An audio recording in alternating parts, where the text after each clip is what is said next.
Welcome to the Recipe Video Game Podcast. I am your host, The Red Knight. If you're watching this on the replay on YouTube, just know that I do these every single week on Patreon. There's a link in the description below for you to join. So, what I want to do today is react once again to everything from the actual, summer game season, which is basically what I want to call it instead of calling it non-E3 or something like that. And I put a little top 10 list together, and I say that with a little bit of hesitation for the simple fact that it was hard to do, honestly, to put this list together. So while it's a top 10 list, I'm going to be talking about 20 games actually. And obviously, I'm going to do the whole honorable mention thing, which is 10 honorable mentions and 10 that actually made the list. But at the end of the day, it doesn't matter because I'm excited to play all these games. So, as you can see right now, playing, all the games from the Xbox Showcase, which was to me the best showcase out of any of the showcase, and the best showcase Xbox has ever done. And I didn't hate any of the showcase that they put together over the last 5 years, really. But this was hands down an absolute banger of a showcase. This was fire. This is what you want. Just incredible, from top to bottom. And yeah, I'm gonna get into talking about some of these games, but before I do that, I want to mention two games that were no, I want to mention one game that was on the list, and two that you might be wondering, oh, those didn't make the list, but in your reaction you were super, excited about those games, the way they were looking and stuff like that. Well, yeah, I want to talk about that. That's what I want to talk about right now. So, I want to start out by mentioning the fact that Forza, even though I play the Horizon series all the time, it's one of my I would say it is my most played game still on Xbox. Of like literally, especially when it comes to exclusive games, it's my most played. From Horizon 3 to 4 to 5. Definitely my most played. And hell, even look, I was playing it yesterday. I'm trying to get the brand new Hummer that they just put in the game. So as proof that I'm always on that game. But Flight Simulator was another one, right? So Forza didn't make my list for the simple fact that it's one of those games where I'm gonna play it. I'm excited to play it. It's gonna be in Game Pass, but it's not even above the racing game that did make it on my list, which you'll see as we get through the list. But, did it even make it on my list? I'll tell you right now. I actually don't. Nah, it made it in the honorable mention. It didn't even make the list because there's so many good games. I had to look. I literally had to go over this list again. I just made it yesterday, and I was wondering if things were gonna change. But Flight Simulator, this is a game that I was super excited about while they were showing it. Like, I can't believe what I'm seeing, and looking at it right now, I still can't believe what I'm seeing. The idea of them having these gamey like modes. I don't know if they're modes or missions or whatever they are. That's the thing. It's still up in the air. But look at this. This looks photorealistic. Looks like real life. The fact that there's humans now running around. That's not something that I expected from Flight Simulator in the update. So Flight Simulator 2024, like doing these, rescue missions and all of this stuff, like skydiving and all, like, that's awesome. Especially if you could just instantly pick it and just do these things. Because you could find a lot of fun in all of these. Like, you might find doing a specific thing super addicting, So it's like, I spend a ton of time now in Flight Simulator just, rescuing people all the time. Or flying one of these, weird planes, and there's test planes and things like that. Or even this, like, now there's, air racing and stuff like that. Like, yeah, so it seems like now even more of a game. When I played Flight Simulator the 2 times I did, it was cool to look around the world and see and go to different locations and get that, that sky view of it. But now this feels more, connected to the ground and everything. And so, yeah, I'm excited for it, but it just didn't make the list. Now, this is going to be mind-blowing to y'all, this next one. This next game, when you see it pop up, you're going to go, what? How is this not on your list? You was going crazy all week about this game, and that's true. All week. Hell, I did the newsletter thing literally before I just started recording this, so that I could get the Amy Sue. When I saw her in the little red dress, I was, hey, let me get that, right, because I still want to pick up this game eventually. Now it went from a day one to eventually, and the excitement dropped a ton once I found out that this game was local play only. I was super excited because I'm like, okay, this is gonna be like a new Super Mario Bros.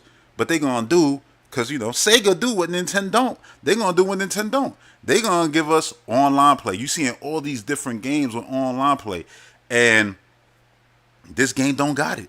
And it's like, come on, Sega, you could have went the extra step. This is the most appealing Sonic game since, for me, since Sonic and no, I won't even go Sonic and Knuckles. I will go since Sonic Adventure 2. Because I was super excited for that when it came out on the GameCube and played it to death. But yeah, I haven't been as excited for a Sonic game, as I was when I saw this game. I just think everything about it I love. I love Chunky Sonic back. I love the fact that they got these, bonus rooms back. The boss battles looking crazy. But that multiplayer, I was like, yes, I don't got nobody to play this with locally. So yeah, I had to take it off the list. So now, that being said, let's actually start this damn thing off right now. So, number 10 on my list. I don't want to spoil it. 33 Immortals. 33 Immortals is, doing what I guess Sega don't. It's 33 players online. This is an indie game, not Sonic, with giant movies in the world, multiple games in development, because you got the brand new what is it, like I don't know, like remastering the old stages like they always do. The one that's coming out, the Origins, whatever. So many Sonic games are out there, but the one I want, man, is lacking the feature to actually make it on this list. But yeah, 33 Immortals was a surprise, because the whole time when, and if you didn't know, you can go watch my reactions up on the channel. I was looking at this like, how many players in this? And I'm counting. I'm like, all right, there's 6 there. Wait, there's more than 6 here. And it just kept going up. And then you see 33 players. And I'm like, what? That's already super intriguing. It's going to come into Game Pass. It's from the Spiritfarer developer, which that was already, a massively loved game. And they're doing something completely different. And seeing Phil Spencer actually playing this during the Xbox Game Showcase Extended, I was just like, this is amazing. Like, this is the kind of stuff I want to see, like weird, crazy things. And I mean with online gaming. Like, it's nice to see something completely different. This is like a, like a dungeon crawler or like a Diablo, something like that, And it's that many players. That's awesome. And they talk about they're going to be adding new things. So, yeah, more things to raid and stuff. So, yeah, I'm super excited for it. And the next game on my list, who would have thought, but it's another co-op multiplayer game. Yes, from Xbox Game Studios, a first-party game, Tower Born, from the developers of the Band of Saga, as you see right there, Stoic. This game, when it popped up, I was like, damn, this art style is really nice. And the more I saw it over the weekend, when I saw them talk about it on, again, the extended Xbox Game Showcase, they just did a good job selling this game, like what it is. I love the fact that it's 2D, but you get in, I love beat 'em up games, you know what I'm saying? So you're getting that beat 'em up action and all of that in there. And it being multiplayer, confirmed to be online and everything. That's the thing when games are co-op, and they talk about you could do couch co-op with this game, which is lovely, because I want that. I don't want online over couch co-op. Absolutely not. I want both. You know what I mean? I want even CPUs, bots for you to play with. You can make the other party members bots. Like, this art style is insane.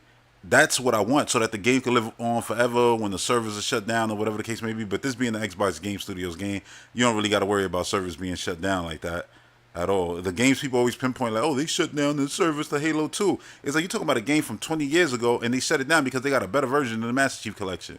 Relax. Relax. So yeah, Towerborn, my number 9. This game looks incredible. It's going to be right in Game Pass, obviously, it being first party. And it's one of the ones in 2024 that I'm really excited about. Like, really excited about.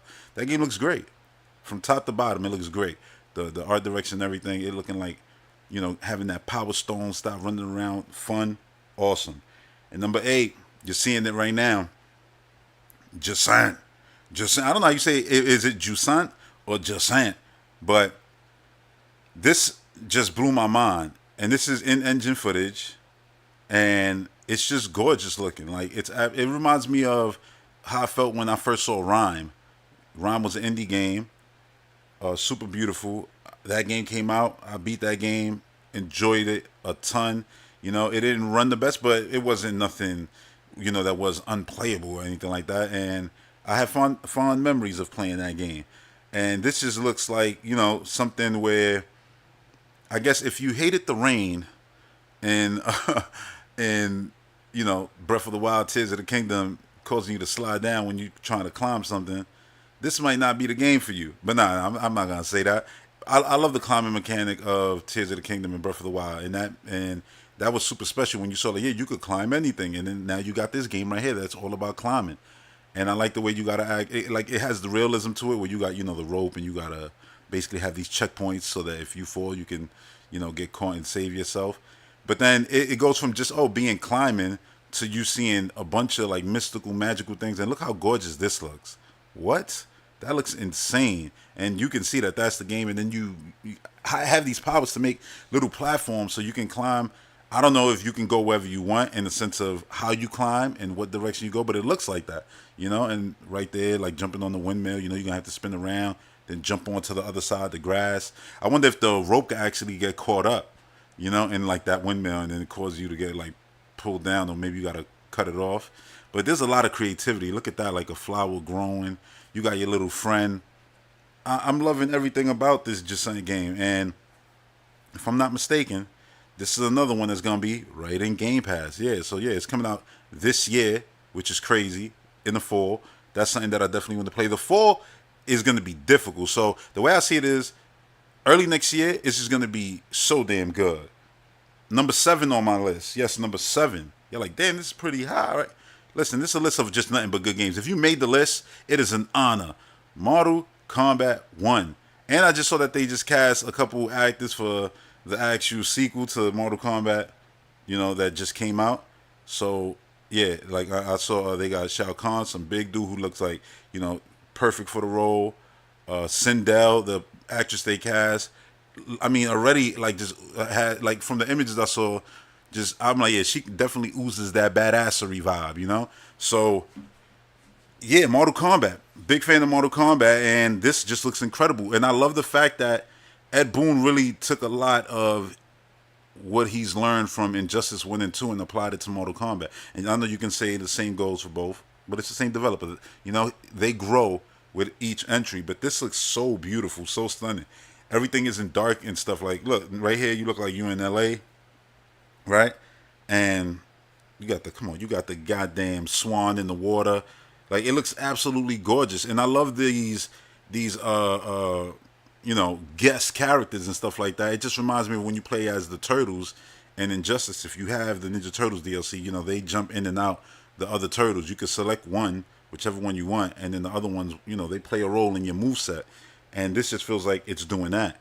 And I like that a lot, like a whole lot. And this being, a game that puts Liu Kang back in the forefront is nice to see. Liu Kang just looks so crazy, so powerful. And Liu Kang has always been my favorite character alongside Scorpion. Those are my two guys right there, But Reptile also, I've always loved Reptile.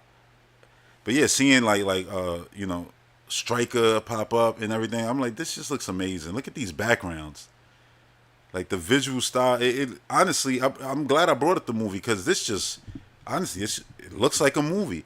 Like video games, we're in this golden era of video game movies, which is awesome.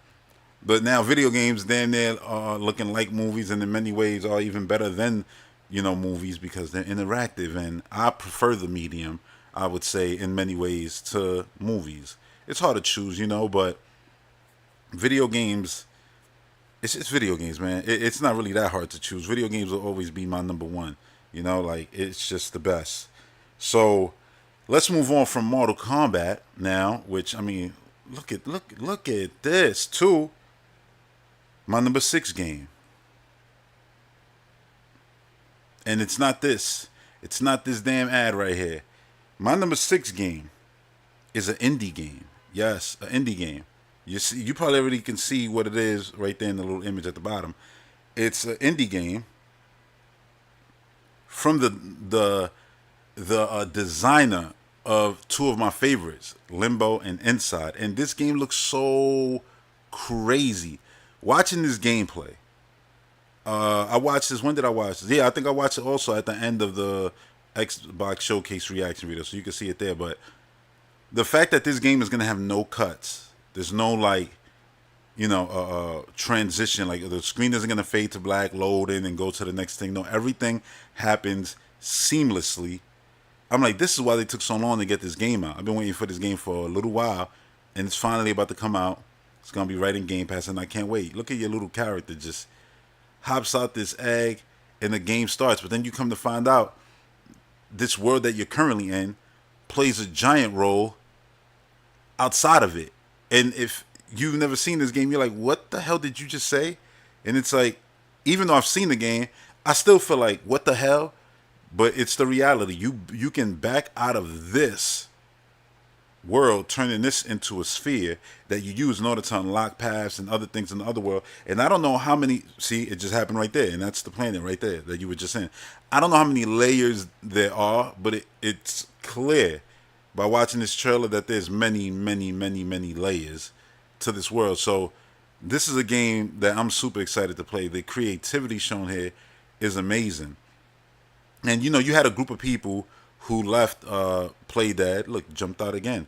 Who left Playdead? Now there's 2 spheres. This is two planets. I don't know, universe. No, it's 2 planets, let's just say. But yeah, you had other group of people who left Playdead and created Jump Ship, and they made a game that felt very similar. It was more 3D than Limbo and Inside. Obviously, those are more on the 2D playing field, but it still felt similar to that style of game. And I'm talking about Somerville. And I played that game. It's in Game Pass. It's awesome. I recommend you play it. But this developer, who left from the same, a crop of developers who was making Limbo and Inside, like, look at the creativity to this. Like, they decided to do something completely new, something completely different. Where you would have thought, oh, they're probably going to make a game, the genre dubbed Endless Puzzler, like what Planet of Lana currently is right now, which if you haven't played that, definitely play that. As you can see, I really do like indie games, so much so that I can put them above something like Mortal Kombat. And that's because I don't know, I just like, I guess, adventure games more. Look at this. In order to get past this thing, you got to jump out. You saw it go past, and then you jump back in, and then you keep it moving. Like, look, now it's going to come back to try to get you. And then you grab your planet and you keep going. Like, it's just mind-blowing, dude. Like, so mind-blowing, everything that they're doing with this game. Like, I love everything about it. Everything about it. Like, when I saw this game originally, I was, all right, it's that developer. I can't really tell what kind of game it's going to be, but I'm all in. I was the same way with Somerville. And yeah, after seeing this, it's just on a whole nother level. And look, you got giant boss fights. I get so many different vibes from this game, like, and it's nothing like Pikmin, but I don't know why I get the same feels I get when I see like Pikmin. It's like, I know there's gonna be just some creative shit going on that when you have that moment, it's like not just like I figured it out. It's like, what the hell? Like, how did the developer think of that? Like, how? It's just hard to explain. Like, that's what I feel with this game. It's so good. So that's my number 6. Now we're gonna go to my number 5 game. My number 5. I don't even want to spoil it. You're gonna see it right here, right now. Oh yeah, that should give it away already. You like, damn, Starfield already? No, not Starfield. It's the game that people who can play this game, who don't want to go out and buy an Xbox and don't have a super capable PC like they've claimed for years, are now trying to put against Starfield, when people like myself and people like you who own an Xbox, you ain't worried about it. You ain't worried about it. Why? Because you're going to be playing this amazing looking game, and you're going to be playing Starfield. I'm talking about Star Wars Outlaws. Yeah, Star Wars Outlaws I mean, shined. This is why it's my number five. It absolutely shined, this week. Like it was easily, put on plenty of people's most anticipated games list, and it's obvious why. It literally looks stunning. It's Ubisoft taking what they've learned with Far Cry, what they've learned with Assassin's Creed, even stuff like Watch Dogs and everything, like, and applying it to Star Wars. I don't just want to say, oh, and giving it a Star Wars skin. No, absolutely not. And applying it to Star Wars. And I look at this and I'm like, I've wanted a Mandalorian game, but I'm like, oh no, I'll take this. And I'll still take a Mandalorian game down the line. But I want this. I love this main character, the way she already looks. She's a badass. I would love to see her like pop in. And I've said this also with, Cal from the Jedi Fallen Order, Jedi Survivor series. Like, I would love to see him actually pop up in something live action. Like, it would just be cool to see. And I feel like I want it to be the same thing with Kay here, right? That's her name, Kay. Uh, yeah, like this was just a super cool presentation. The cinematic trailer that they showed at the Xbox Game Showcase was great, but this right here really, drove the point home. It's like, yeah, that cinematic trailer you saw was cinematic, blah blah blah. But look at this. This looks like a movie. You saw that hip fire? Insane. This looks real. Like, that's what I'm talking about. Games are looking like movies. So when you ask me, like, oh, what would you prefer? Like, her to be in the show, or this to be a show, or be a game? No, I take it as a game, because you're going to get the fidelity, the beauty, the visuals, the worlds coming to life like they would in an old movie. Hell, in many ways, I would say, shit, this looks better than the Star Wars Episode 1, 2, and 3 by now. And yeah, there's still moments in those movies that, look beautiful, and I have nostalgia for those movies. But I just mean, it's just it's a way better image, and the graphics and everything just look super good in this game. Like, I like the gameplay to this is crazy, because you go from having this, cover shooter right here, to then having space fighting, to then having, vehicles that you could ride around the planet. Who knows how many vehicles you could ride? Probably animals on top of actual machinery. Like, it's super cool. Every time I see a hook shot in the game or something to swing with, I'm like, you speaking to me now. You know what I'm saying? Like, you're absolutely speaking to me now. Like, look, jumping on the vehicle. And she didn't just jump on the vehicle, like, just get on, like, throw her leg over. No, she stepped on it and then spread her legs to get on it. Like, they gave her a little cool effect. Like, that's super cool. Because I even like that with, like, Zelda, like, Link doesn't just get on his horse regular. Like, he has a certain swag about how he goes about getting on the horse. And depending on where you jump on it from, it's a different effect. I wouldn't be surprised at something like that with her, too. Like, if you just walk onto the bike, she'll probably just throw her leg over. But since she was running there, she'll, hop on the way she did by stepping on it and then, spreading her legs and just going. Like, that was cool as hell. Like, just a nice, like, that's what I'm saying. Like, these things are so now far and beyond what we was playing before. And by these things, I mean video games, man. Like, I don't know how people could waste time, hating on whether a game is 30 frames, this, that. Like, does it run good? There's no screen tearing? Cool. Go crazy with the graphics. Do whatever you feel is good. I could play games at 30 frames per second. It's cool. I could go from, Zelda to Metroid Prime, and it's all good with me. You know what I'm saying? Like, I ain't gonna be picky at all. Like, it's crazy how people, are complaining about the dumbest things when it's like we got games that look like this. And it's all bad faith arguments, just people wanting to be fanboys, defending their console of choice. But look at the sand blowing up and everything. Like, it's so crazy. And not only that, like, when you do get to the fact that this is an actual actress, you know what I'm saying? And when you do get to, like, let's say right here, this in-game cinematic, look how seamless it is. You see your little checkpoint got checked off, and now you good to go. Like, it's like watching a movie that you're actually playing. But it's not one of those things where it was like back in the day where we used to criticize games that were like, oh, like, let's say, games like Heavy Rain took a lot of criticism back in the day because it was like, oh, this is it's a game like Walking Dead for the most part. It's a game where you're going to watch it more than actually play it. But you will be interacting with it the whole time. These games are straight up full-blown games. It's giant adventure games with giant worlds, but you get these moments and they look just as good as watching CGI movie, like, let's say, Final Fantasy, Spirits Within or something like that back in the day. We was imagining, oh, when are games gonna look like that? And it's like, yeah, games look like that now. This looks like that. Final Fantasy literally looks like that. So it's cool as hell to see, games come so far. But yeah, this game is my number 5, and now we're gonna move on to my number 4 game. What could it be? Come on now. Did you think Star Wars was gonna be in front of Pandora, Avatar?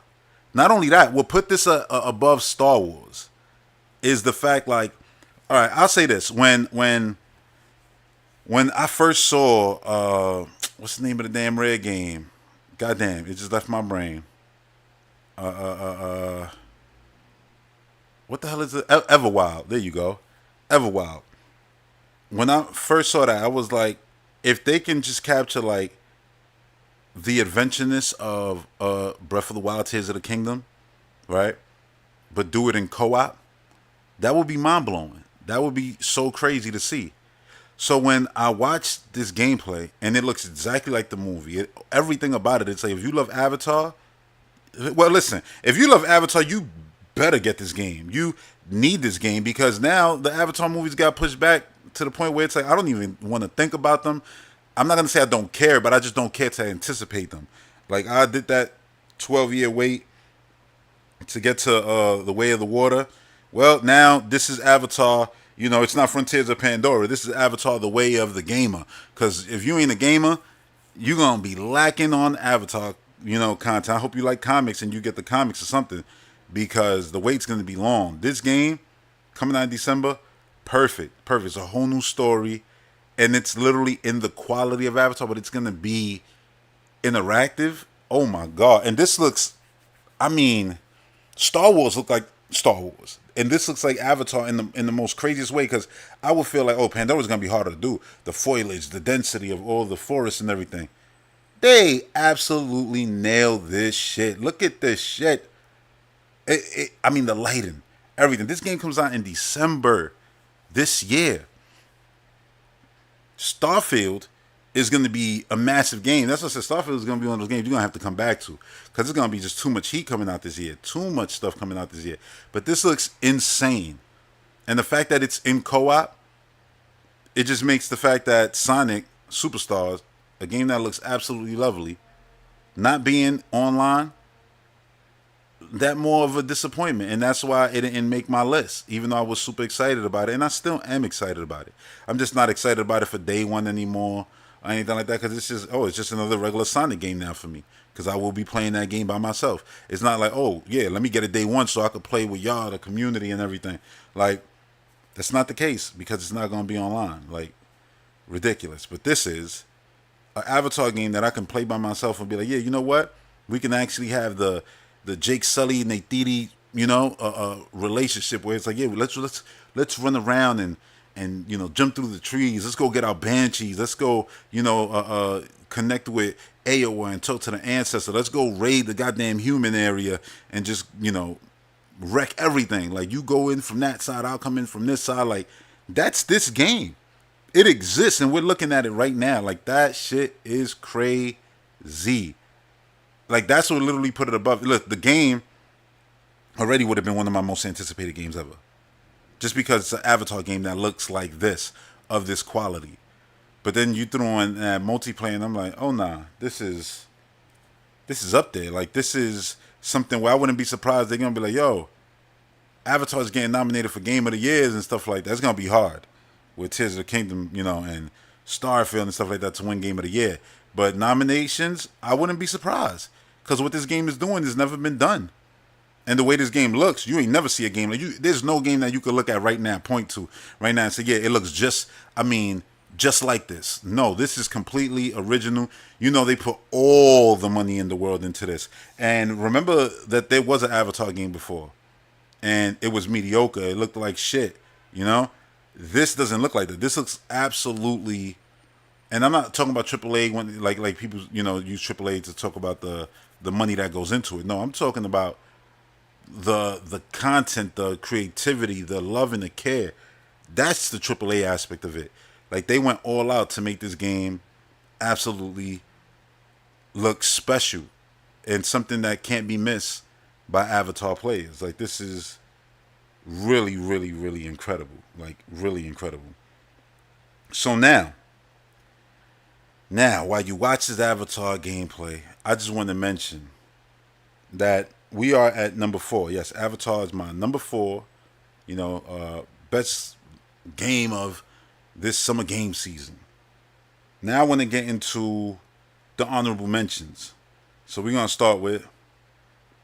Well, I guess we're going from one licensed game to another licensed game. Oh yeah, oh yeah. I love this game, and the fact that now we're getting brand new content. I couldn't be happier. And that's the thing. I'm gonna start this thing off with a bunch of DLC. These honorable mentions because a lot of them are going to be DLC things that would have never made the list because well they're just that DLC. I'm not gonna put them above full blown new games, even though I might be more excited to play them than some of these games.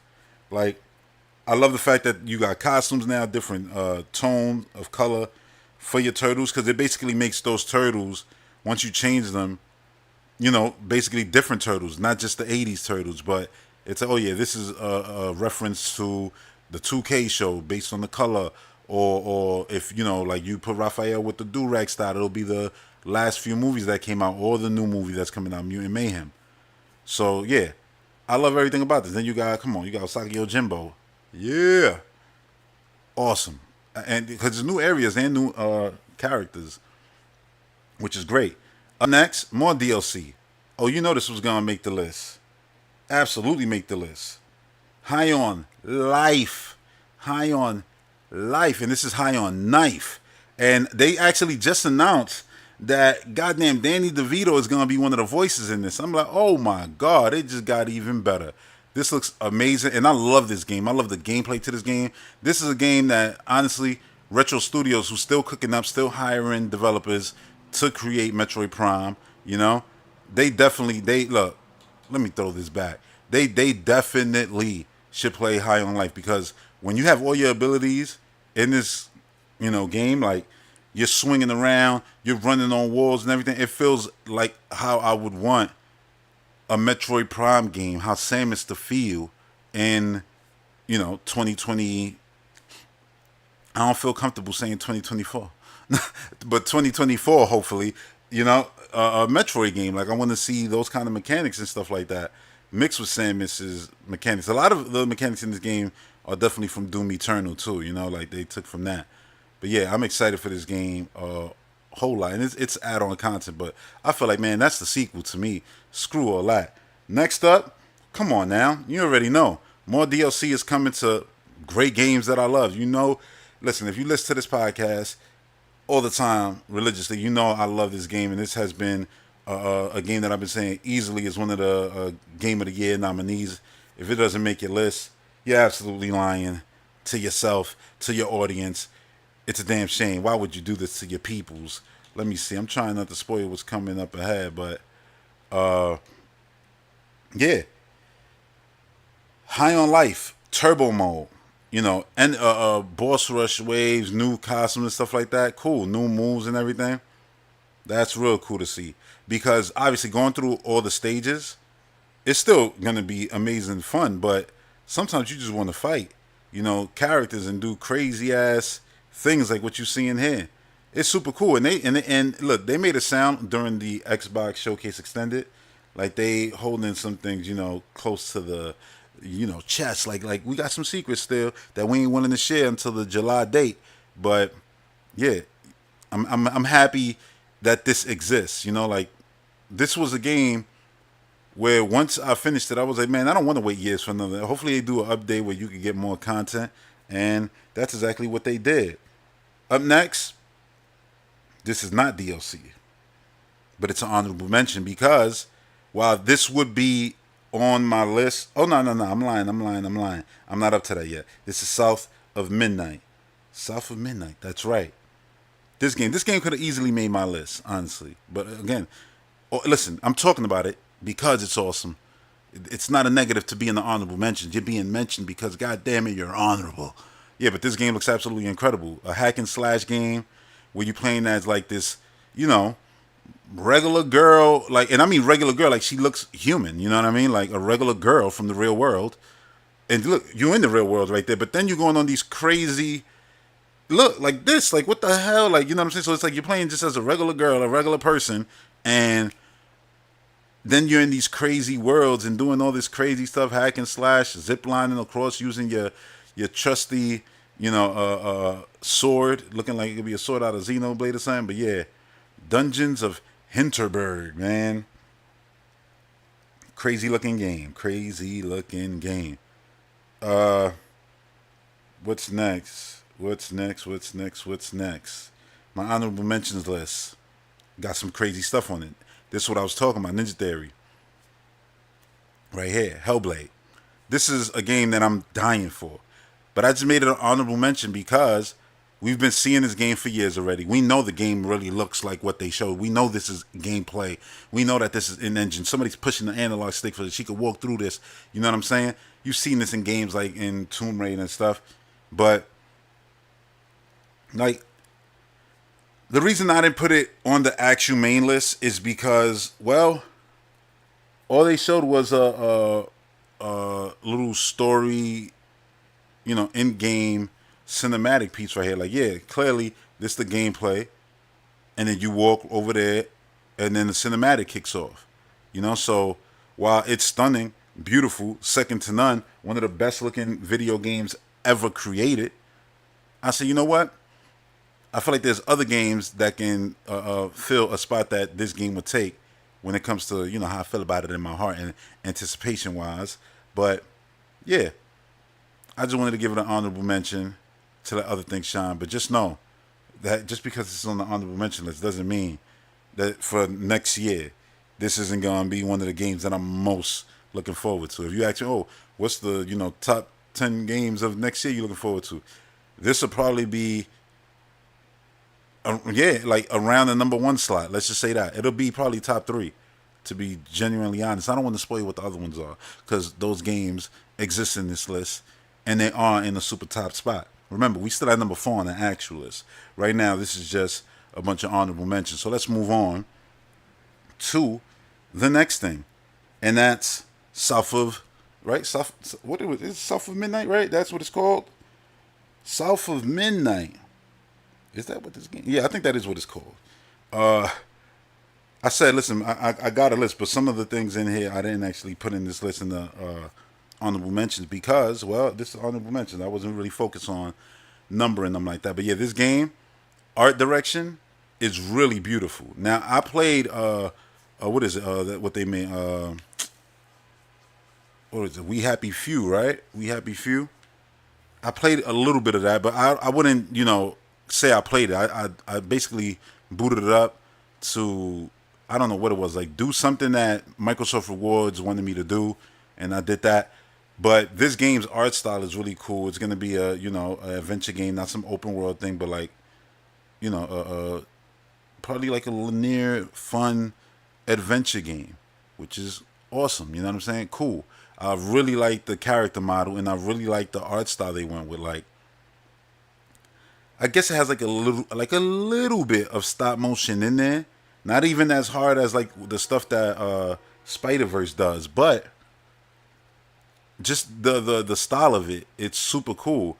And the fact that the developer said, like, yeah, that is what the game, they didn't need to come out and say this, but with Xbox, they always got to come out on social media and say shit, because the noise that comes from PlayStation fans and their bitter, hating asses. I'm just being honest, man. It's nothing against PlayStation when I say this. I'm talking about the actual fans, like, and not all of them. The ones, the ones you listen. If you're a PlayStation fan, man, you know your crop. You know your crop. You know that you got some goddamn shitty roots in there. So, like, they came out and said, yeah, that is what the game's gonna look like. Like, she's gonna have these. She's a wizard. She's gonna have these magical powers and everything. I'm like, that's awesome. The fact that they created, a game that's gonna be clearly a AAA experience and stars a black woman who's a wizard. I'm like, that's awesome. You know what I mean? Like, that's awesome. And from here, we gonna go to what? I think we're going, if I'm not mistaken, like clockwork. Yep. Clockwork Revolution. Another honorable mention. Now, the reason why is because I don't think I've actually ever played an In Exile game. But this looks awesome to me. Like, it's a first person, if I'm not mistaken, action RPG. I love the way the world looks, the art direction, and the weapons that they showed and the way the world gets, destroyed by, the shooting and the explosion and everything. It looks super alive. Like, it looks super creative. I know there's been a lot of comparisons to Bioshock Infinite, but I think this art style shits on, and I know it's been years, but even if you compare them, like even back then, just the art style in general, I think this one looks better. Like the human characters here, like they look better than in that game, and the world just looks a lot cooler overall. I even think the way they're doing their steampunk thing, it just looks better. Like, look at the weapons. They look crazy. Do they even show here who you actually play as? Or do you create your character in a lot of In Exile games? I'm not really sure. But yeah, it looks crazy. Like the way you're going to be manipulating time. So then you can see things like looking old and right. Like I keep thinking that that's who you play as. You know?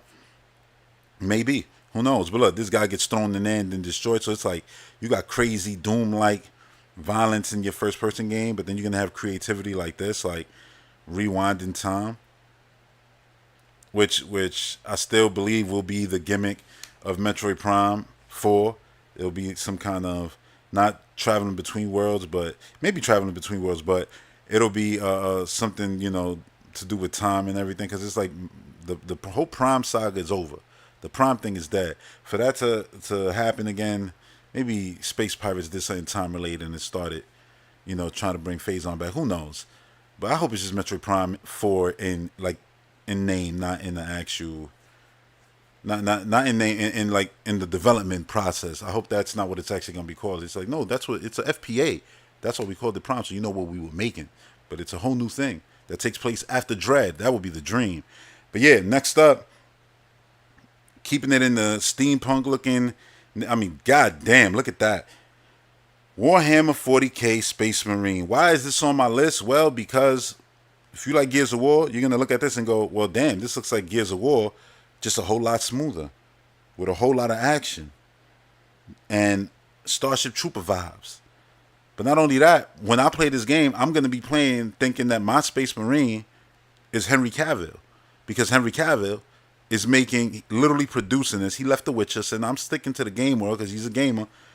He's making this for Amazon Prime. Yes, they're giving this man the budget to make a goddamn Warhammer,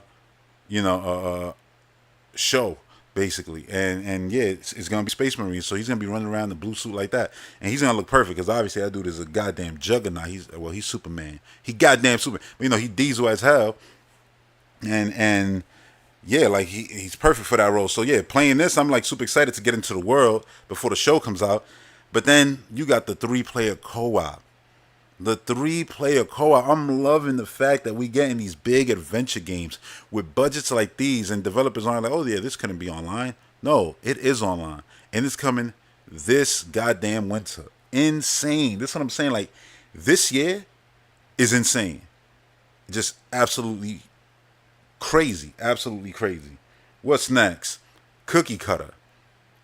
There's been a lot of discussion about.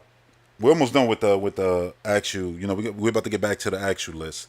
There's been a lot of discussion about 2D games this weekend, and it's been bullshit. Look at this. This looks as good. Look at the games that I put on this list with honorable mentions, right? And it's not in any order. The honorable mentions, like the actual list is.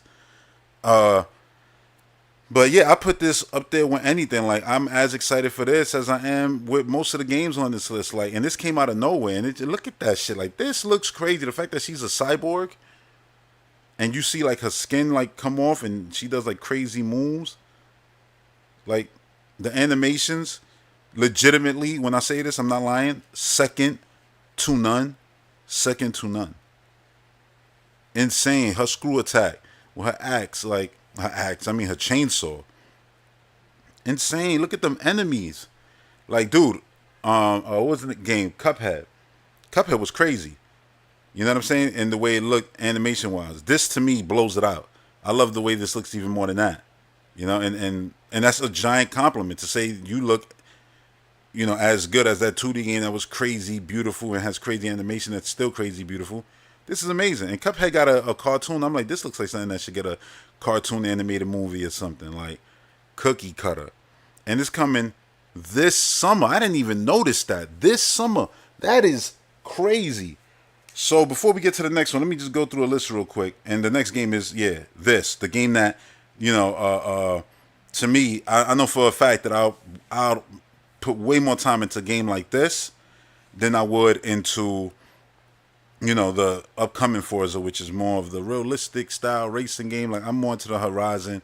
I like my racing games to be open world. I've always been like that since, like, Burnout Paradise. Like, that's when it was like, racing games, you're doing it. You're doing what I want to see.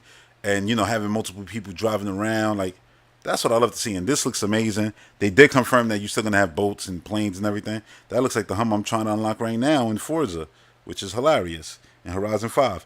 But anyway, let's go through the top 10 real quick. Number 10 was 33 Immortals. Number 9 was Towerborn. Number 8 was Jusant. Number 7 was Mortal Kombat 1. Number 6 was Cocoon. Number 5, Star Wars Outlaws. And number 4 was Avatar Frontiers of Pandora. So, get ready. We're about to get to the final 3 games. And for number 1, I'll make that a little bit more interesting. So, this game, like, people are like, it's just copying Forza Horizon. It's like, god damn, dude. Like, these are the guys who made, what was it called? Test Drive Unlimited. And I gotta hear this all the time because I love the Crew series. I really genuinely do. And it's like, dude, let me throw this back real quick. The developers who made Test Drive Unlimited went on to create this, but the Forza Horizon team, Playground, has always given a nod to that developer for saying they're the ones who really fathered this specific style of racing game. You know what I mean? I always say, oh, okay, cool, but I always gave it a, like I mentioned, Burnout Paradise. But even Need for Speed Most Wanted, like, I loved playing that game on the Wii U. Having that open world to drive around in, I loved it. That's how I like my racing games, you know what I'm saying? Having open worlds with races that I can pick that are regular racing game races. So that's why I'll be more excited for something like this than I would be for, Forza Motorsport. But I am going to play Motorsport. I'm going to give that a shot for sure. But this game looks stunning. The jump and visuals. But I also love the way the Crew 2 look. And they gave it a lot of shit because people can't like two things. It seems like if you like Horizon, you can't like the Crew. And I've always been the one, basically screaming at the top of my lungs, they both fire. They both fire. That's it. They're both amazing. And you can love them both. They do different things. They do completely different things. And the way they capture the worlds is different. I think what, this team does, it's really cool the way they capture cities and everything, it's really beautiful the way they do it, man. Like, I think it's awesome the way this game looks. I'm just disappointed that they are now shying away from showing the boats and the planes because I really love that aspect of 2. But it's all good. I said as long as it's in there, it's all good. So number 3 game, you seeing it right there. In the image, on this podcast image. Are you ready? The developers of the Horizon series that I love. This right here. Yo, by the way, real quick, let me pause right here. You notice how nobody is bringing him up and saying, why that actor? Why didn't they get Brad Pitt or somebody who people deem acceptable for whatever reason, whether it's looks, whether it's the color of their skin, you know what I'm saying?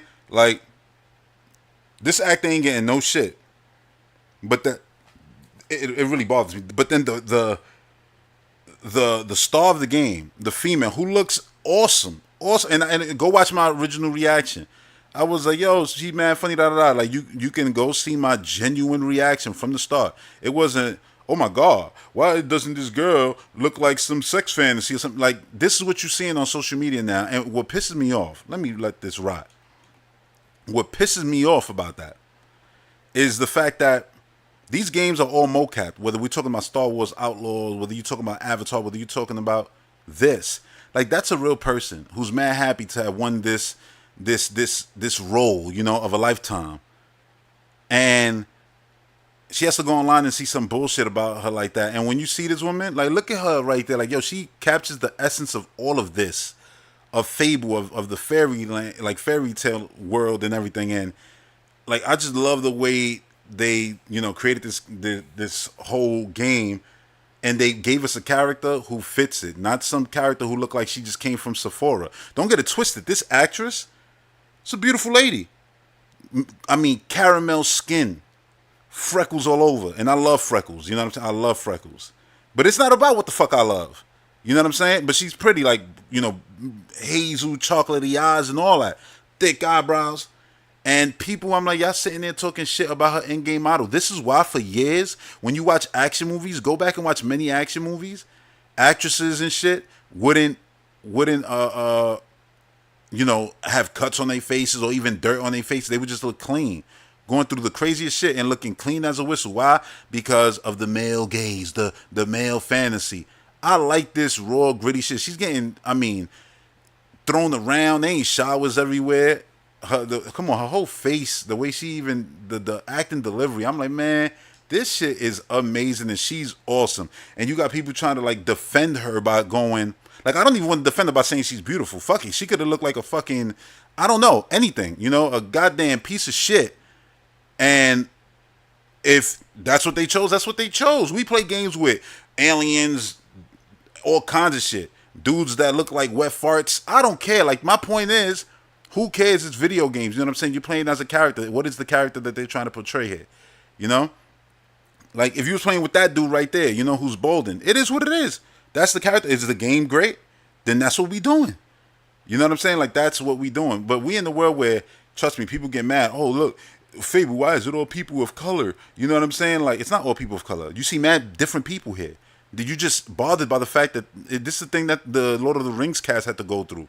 You know what I'm saying? Where they had to have a goddamn therapist on set for, you know, all of the colors, actors of color who were getting shit online. Like, dudes were leaking their emails, addresses, and everything. Like, are you kidding me? Like, this is shit. But this is the world we live in. So when I even see it, when it, all right, it don't got nothing to do with races. You just want to be a dude who needs to see women in 50 pounds of makeup. There's no disrespect to women wearing makeup. I'm just saying, like, in 50 pounds of makeup to deem them acceptable to your eyes. I'm like, first of all, and again, I'm not trying to shit on women, but some of these men got women, and I'm like, I feel bad for those women, because these dudes, I don't know if I mean, maybe you are a home run, maybe you are a goddamn Salma Hayek, you know, I don't know, but if you not, what do they truly think of you then? Did they just settle for you and shit like that? Like, nah, that's real talk. Like, that's real talk. It's mad fucking embarrassing, bro. And it bothers me. It's not like, oh yeah, you trying to be a white knight. No, I'm red knight, just to be clear. But no, it's not that. It's, I got a daughter. I was raised by a woman, my mother, my aunt, and all my babysitters were all, you know, strong women and shit. And I've been with my girl for 1,000 years, it feels like already, since the times of, you know, this era right here, when this takes place. And so I just don't like to see that shit. You know what I'm saying? Where it's like, yo, the constant disrespect. Because it's like, if my daughter does something, let's say she goes and she becomes, whatever the case may be, something where the world gets to scrutinize her, this is the bullshit she got to put up with these losers. You know what I'm saying? Like, that shit is annoying to me.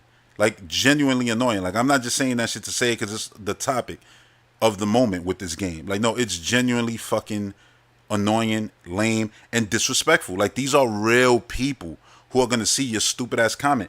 And at the end of the day, you can say, oh, you know, be strong or have thick skin. Dude, when you got hundreds of thousands of people be like, yeah, she ugly. Like, dude, that's crazy, man. Like we should be excited. We should be celebrating that. Oh, that's the act in the game. Cool, awesome, yo. Like, it's awesome to see you in the Fable trailer, which she is getting that, and it's nice to see that. But if you think she didn't click Fable and then see bullshit where people using AI in order to just put to lighten up her dark circles around her eyes, to remove her fucking freckles, which is like, you removing freckles, I want to kick you in your throat. Cause it's been this narrative where women, they'll contour out their freckles and shit, and I'm like, don't do that shit. That shit is sexy. Don't no. Fuck what they say. You know what I'm saying? And I'm not saying that for me. I mean for you. Like, love yourself. Like, that shit is an awesome feature that these other women don't have. Hell, we now live in the era. And I'm saying, I used to say this back in the day when I was a kid, and now we in the era where you see it's a style now. Women actually, with their makeup, they put freckles, like they'll put freckles on themselves and shit like that. So it's like, my point is, you say these things and it might hurt this person. Like, she might be like, oh, my freckles are bad. Might be looking at herself in the mirror right now as I speak and saying, am I ugly? Am I this? Am I that? Like, that's whack as fuck. Or even her brothers, her parents, or anybody, they looking at that and be like, yo, you beautiful, da da da. Or maybe she fucking cried herself to sleep at night instead of fucking cheering herself and being happy and popping bottles because, look, they finally premiered and I can reveal that I'm the star of this goddamn game from this incredible developer, Microsoft thing, this $1 trillion company. Like, I'm the star of one of their biggest video game releases. Like, she probably had to, be second guessing herself and all that. And that's what bothers me, because I always take what, I see women go through in life now, especially with social media and the internet, and I apply it, to my daughter. Like, it's like, she like this is shit she would have to go through. You know what I'm saying? She will have to feel like, oh yeah, I gotta live up to this specific standard. If not, then or I gotta go and get some work done, and potentially ends up killing herself or something like that, getting a procedure. Like, that shit could happen. You know what I'm saying? Like, and I'm not anti you going to get shit done. I'm not. I'm just saying, you might feel forced to do all this shit and then never stop. And it's like, nah, man, like, that's messed up. And a lot of the people who do this is these lame dudes who probably ain't never even felt the touch of a woman. Like, so it's real annoying. It's real annoying on multiple levels. But now I'm done talking about that, and I want to talk about, why is this game number 3 when it's basically a cinematic. It's basically a cinematic. Okay. We're going to do this.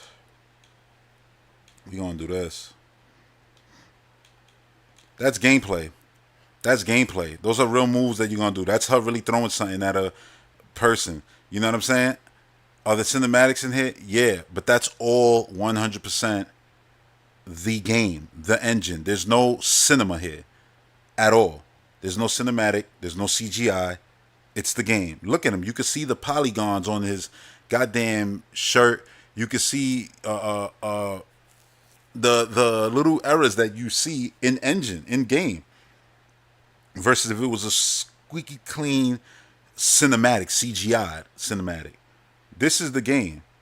You see it in the eyes, you see it in the mouth, everything. Like, and then, like, look how good the world look. Impossible. Like, you talking about the guys who currently still have the best looking game on the market right now in Forza Horizon 5. Like, look who you talking to. You talking about Playground. And you talking about Microsoft with a budget that is literally endless. They put in a lot behind this game, because for a time, remember, it was Fable and Halo as the Xbox things that people will talk about. Oh yeah, Xbox is Fable, Halo, Forza. You know what I'm saying? And then Gears of War came in. That's the game, dude. And the funniest part, developers have been coming out since the day that this game was shown and saying, yes, that is the game. These are sequences from the game. Oh, but it's CGI. No, we didn't have no CGI in this trailer. CGI was what we showed originally, initially. This is the game. That is a sequence. This big motherfucker is going to try to smash her. Yes, he's going to try to kill her. He's going to use that pot that you see right there. That's the table. He's going to say the candle's going to fall, light on fire. She going to have to jump through it. Think Little Nightmares. You play Little Nightmares? That's this right here. You saw the camera about to go behind her, and that's it behind her. That's it behind her. You just climbed up that. Look, you kicked that into his hand. Now he's going to try to hit you. Like, bro, it is the game. Mixed, spliced in with the moments that are going to be cinematic. Now you got caught. And then he has you in his hand. Like, It's like people don't want to see this. Nah, it's that people don't want to accept that Xbox has heat. And I'm like, what the fuck? Like she said right there, you heard? Like, they don't want to accept that Xbox has a ton of heat on the way. That the next few years been lined up, and it's been like that since 2020. They gave us a body of work. People, where the games at? Where the games at? They were dropping games. That's why they were the 2021 Publisher of the Year, something no other console manufacturer has ever achieved on Metacritic. And people don't want to now discredit this. This all looks perfectly capable, you know, and seeing obviously the mocap of the actor when he's kicking and her reaction, like that shit is awesome to see, dude. Like games that went, I mean, and jumped so far. But remember, they also hired a bunch of people from the God of War team, from Naughty Dog, if I'm not mistaken, you know, from all over the place to work on Fable. They're putting their all behind this game, Microsoft, and you gotta love to see it, man. You gotta love to see it. But it's clear some people just can't accept greatness when they see it. They only want greatness from one console manufacturer. If it ain't on PlayStation, like, bro, just get an Xbox or just get goddamn Game Pass and play this shit on your mobile device. Play it on your Samsung TV or whatever the case may be. Stop with the hate and shit. So annoying. What happened to all of them with their capable PCs? What happened? That was an error. Oh, I don't need an Xbox for the exclusives. Then once they bought mad publishers, mad developers, and they're like, yeah, this is exclusive, that exclusive, this is exclusive, they start crying. But why are you crying when you're a multi-console gamer, supposedly? You play everywhere. Nah. Listen, I've said this shit for years, and I stand by it because now, after saying it for years, everybody notices it now. I've always said, like, I hate when people be like, oh, no, everybody has bad people who are gonna be lame fanboy types. I understand that. Nintendo got them. Xbox got them. But nobody does it like PlayStation. They're the number one worst, and they've always been, going back to the PlayStation 1 days, dude. I was there. I lived it. You get what I'm saying? And this is not about, hating. It's just the facts. Anybody saying it's not a fact is like you're fucking lying. Or you putting your head in the sand, or you're just a PlayStation fan who won't admit it because, well, y'all liars. All y'all do is move goalposts. I mean, y'all done this forever. The Wii remote was whack until the Move existed. You know what I'm saying? Rumble was whack once Sony had that lawsuit where they lost basically all the money that they gained from the PlayStation 2, making that whole generation basically obsolete to them. Like, and then when Rumble came back with here comes the DualShock, now Rumble's good again.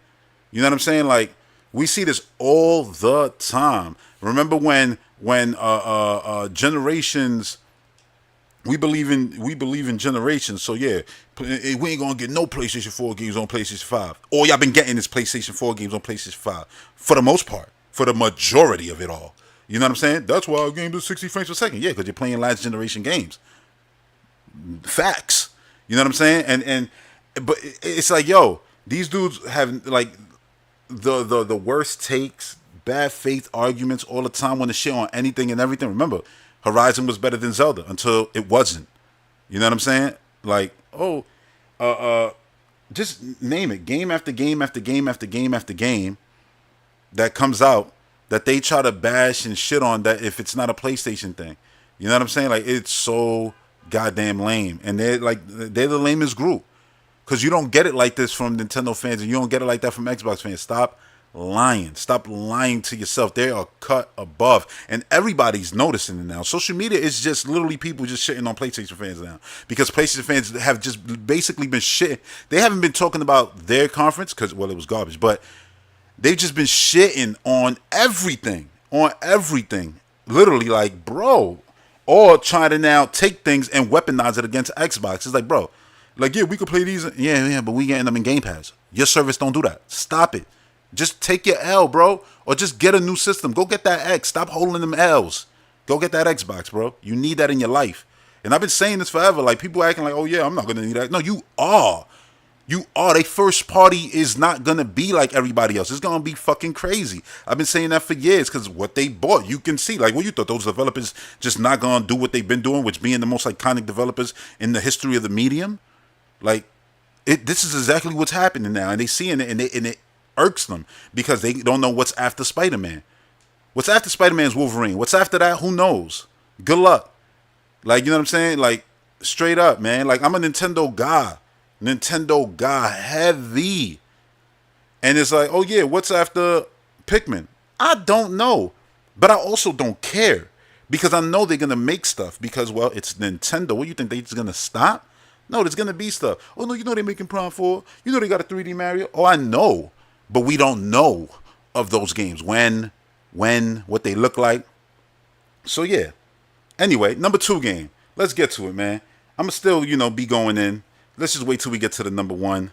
But my number 2 game is a 2D game. And look at it. I actually, I watched half of it. I haven't finished watching it. I literally was eating breakfast watching Game Informer's playthrough of the demo that they had, or wherever, at the Keeley show floor, or wherever they got to play at the media. The point is, this shit, like I saw this whole section played actually, is so good. And the comparisons to Metroid Dread I love, because obviously I love Metroid Dread. It's one of the greatest of all time. And that's why this is on my list. But this is the developer of Rayman. And then the shit that this game had to get. So it's like, we had misogyny this week. We had racism like hell this week. And it's like, we don't need all that. We do not need all that. You know what I'm saying? Like in video games have always been an inclusive thing, inclusive of you playing as aliens, orcs, dwarves, elves, goddamn Italian plumbers, space goddamn goddesses, like, yo, we just been playing with crazy characters all throughout gaming. The internet pops up and then you see just races who can't goddamn control themselves. Absolutely embarrassing, dude. This was only uploaded at 1080p. Come on now. You could tell because this game, it sings, dude. Looking at it in 4K, watching the gameplay, I'm like, yo, this game looks so crazy. And the character looks fire. Like, I love this character. I love the way he has his arrows. He has a slide just like Samus. But you saw he slid and big booted the person into the air. That's crazy. That is insane. The glowing eyes. Showing his power. Look at that giant. That was a Hadouken Sonic Boom. That's basically what that was. And then the death scenes. You could tell they're going to be crazy. Harkening back to what? Prince of Persia, the original games. The deaths were crazy in that game. But look, now you rewind in time. The sands of time. Like, I'm loving this, man. Absolutely loving it. I can't wait for this game. I'm definitely going to be picking this up. Day one. I'm picking this up. I am going to support the idea of publishers who mostly make, third person, big, AAA action adventure games like Star Wars Outlaws, Assassin's Creed, and stuff like that, right? Watch Dogs. It's like, dude, we need to support this. You love 2D games, you need to support this right here. We need more of this because I want sequels to this. I want them to listen. I want the Prince of Persia game, the remake, to be good. Of Sands of Time, I want it to be good, and I know Ubisoft wants it to be good because they canceled what they had. It wasn't good enough, and they started all over. Great. Metroid did the same thing. I ain't knocking developers for cook. But I really want this game to be so good and do so well that just because they come out with a, remake that's 3D and everything, they can't abandon this. The Rayman developer has to make more because we want more. We want sequels to this because we love this game. The same way I want Metroid Prime 4. That's truly my most wanted game on the planet Earth being developed right now. But I want another Dread. I want another 2D Metroid game.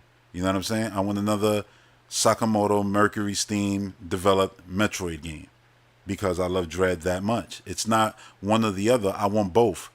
Where everybody's like, oh, where's 3D Mario? I'm like, yeah, that's nice. I know 3D Mario is happening, but what I don't know is if there's a 2D Mario game happening. Because like I always said since Mario Maker, that shit is not a substitute for a true 2D Mario game. New Super Mario Bros. U was fire, incredible, and I want more and more. Yeah, so now let's move on to the number 1 game. And I think you might have guessed what it is.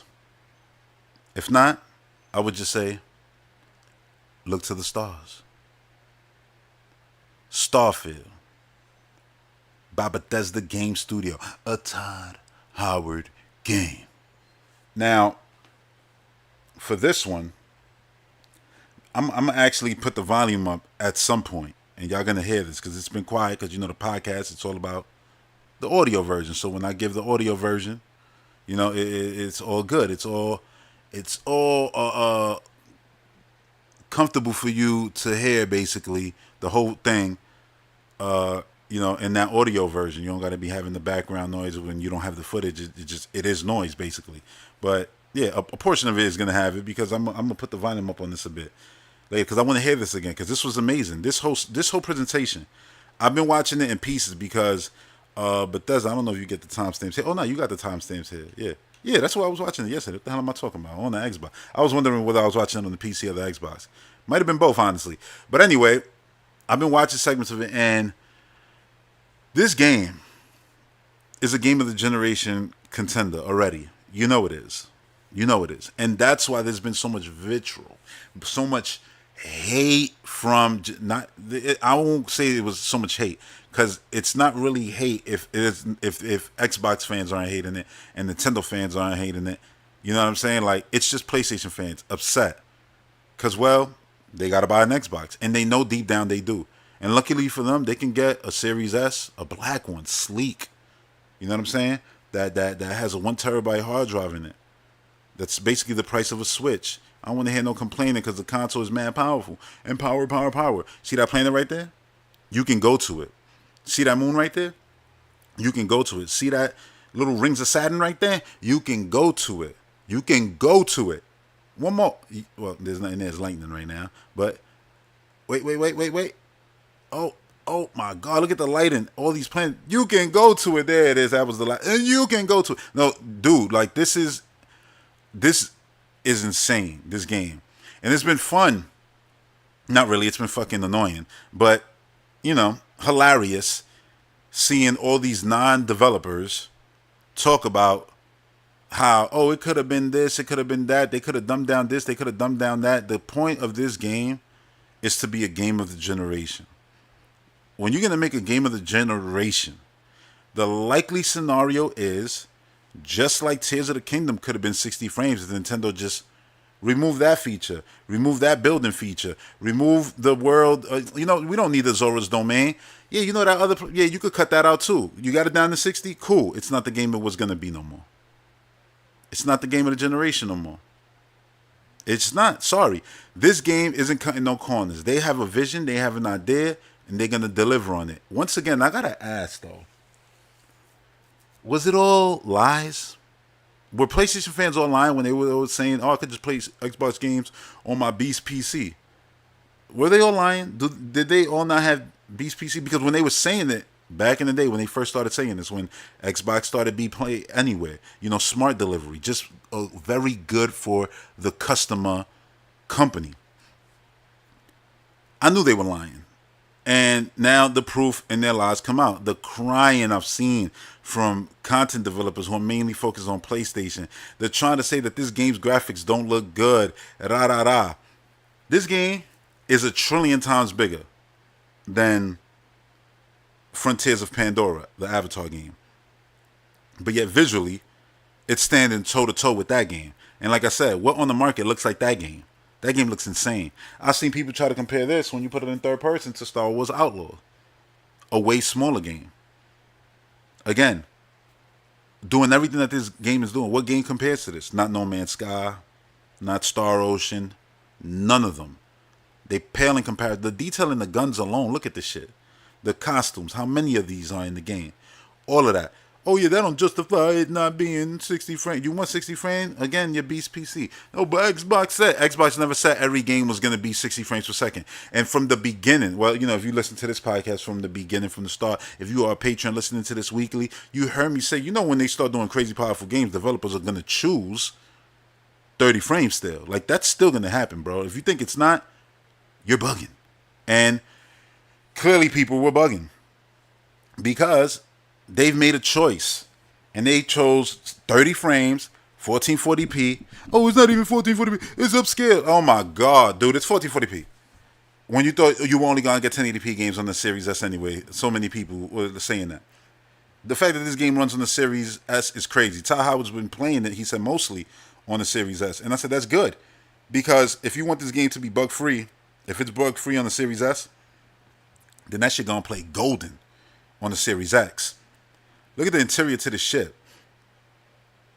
Just gorgeous. Looks like something really, truly that they just captured from NASA. Absolutely stunning. Right? Absolutely stunning. But yeah, I'm going to talk more about this game, but I just want to focus a little bit more on the hating asses out there. You know, always moving the goalposts, always lying. If you believe in anything people saying about this game right now, but oh, I'm mad, it's like, bro, you gonna play it. You probably already bought it. You probably got the goddamn, super duper collector's edition with the watch and everything already pre-ordered, and front and acting like nah, yeah, I don't, look at all these different. Oh my God, this universe is insane. Like, this is not an open world game. It's an open universe game, and it's the first one that truly is, I feel, not super hardcore to the point where, and by hardcore I mean hardcore and rigid in what it is. This game is multiple things. You have building aspects. You have, your story aspect where you are truly changing the world by the things that you choose to say, what you're selecting to say. You know what I mean? Like, making sure everything is in 4K good. Dude, like, this is insane. Insane. And it's completely a series game. You know what I'm saying? Which people claim, oh, where are the only Series X games? Well, this is it. Actually, Microsoft confirmed that Xbox One is officially retired. Officially retired. It's funny. But here's what people won't tell you. Xbox One is retired, but this is how dope Xbox is, and this is why I always say it's the best fucking ecosystem.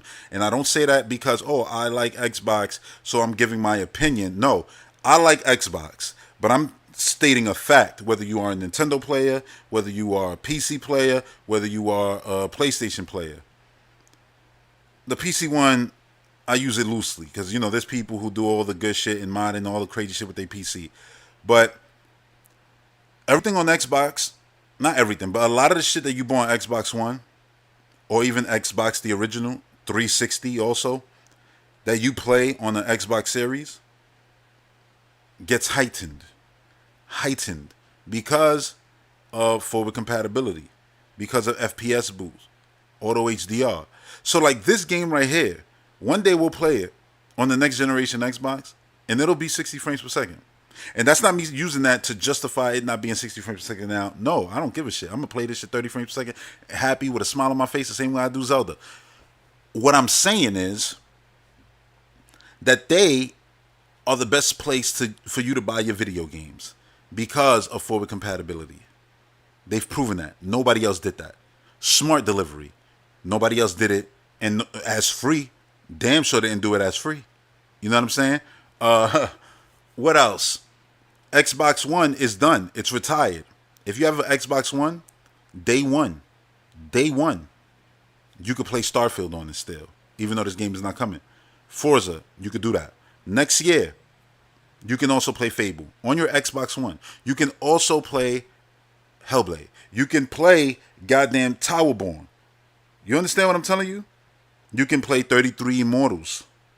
That might be a cross-platform thing. The point is that if it's not, you can still play it, because if it's in Game Pass, that means it's in xCloud. And if it's in xCloud, you can access that through your Xbox One. Your Xbox One doesn't become obsolete. For the first time in the history of consoles, your old console isn't for you to just play your old games, but you can still keep up with it. If you don't got the funds to get to the next thing, you can still play the next thing on your old console. And not only that, you don't even got to pay $70. You can just continue to be a Game Pass member. Whether you're doing that with Microsoft Reward Points, whether you're doing the gold conversion like I do, where I haven't paid... Listen, man, I haven't paid more than... nothing, really. I paid literally $1 3 years ago. My shit wraps up next year around April.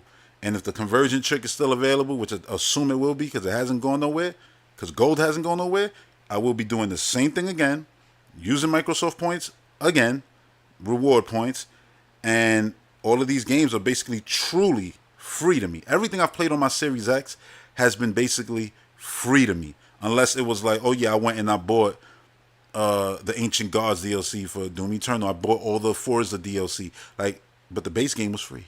Like, all of the stuff is free for the most part for me. It's the best ecosystem. I'm not just saying that because I like it.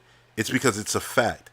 Microsoft has been the most pro-consumer company for the last 5 years. And it's not debatable. It's not an opinion. And it's not even fucking close. Like, they're so far ahead. It's insane.